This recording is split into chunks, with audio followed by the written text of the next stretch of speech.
जे पण आकाचे आका त्यांचे डोके जे पण असतील ते मासतील या महाराष्ट्रामध्ये. त्यामुळे परळी हे जरी एक उदाहरण असलं तरी या निमित्ताने आपल्या सगळ्यांना या महाराष्ट्रामध्ये ही काही अराजकता चालली तर ती अराजकता सरकारने संपवली पाहिजे. माझी माननीय मुख्यमंत्री साहेबांना विनंती आहे की आपण शब्द दिलेला आहे, आपल्या शब्दावर सगळ्यांचा विश्वास आहे. आम्ही सुद्धा आपल्याकडून सगळेजण खूप अपेक्षा ठेवून आहोत.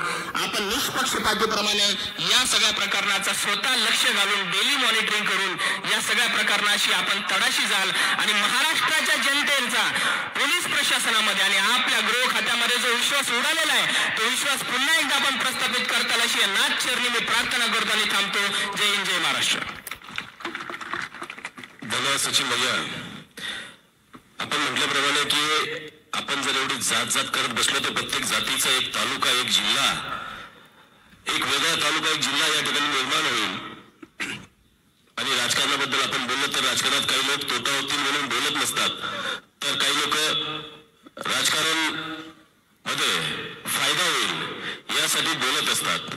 मात्र या सर्वात महत्वाची भूमिका ठरते ती सर्वसामान्य जनतेची, सर्वसामान्य नागरिकांची आणि सामान्य माणसाची जे परिवर्तन करण्याची आणि न्याय मिळवून देण्याची क्षमता आहे ती फक्त सामान्य माणसातच आहे.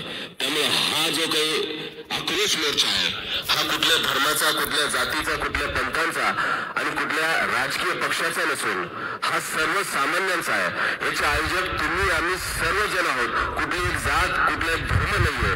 त्यामुळे हा जो काही आक्रोश आहे हा अन्यायाच्या विरोधातला आहे.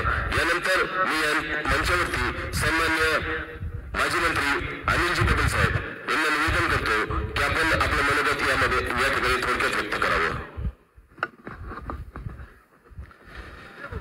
आक्रोश मोर्चाच्या निमित्ताने जमलेले सर्व व्यासपीठावरील सन्मान्य आणि समोर बसलेली सर्व जनता, पैठणच्या या नाथांच्या पदस्पर्शाने पुनीत झालेल्या भूमीमध्ये ज्ञानेश्वर माऊलीच्या आशीर्वादाने आणि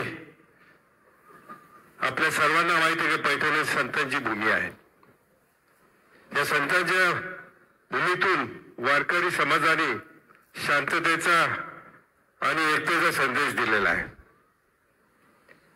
परंतु जे आता गाजी साहेबांनी सांगितलं आणि आमच्या मुंबईने सांगितलं, justice deny justice delay, justice delay justice deny.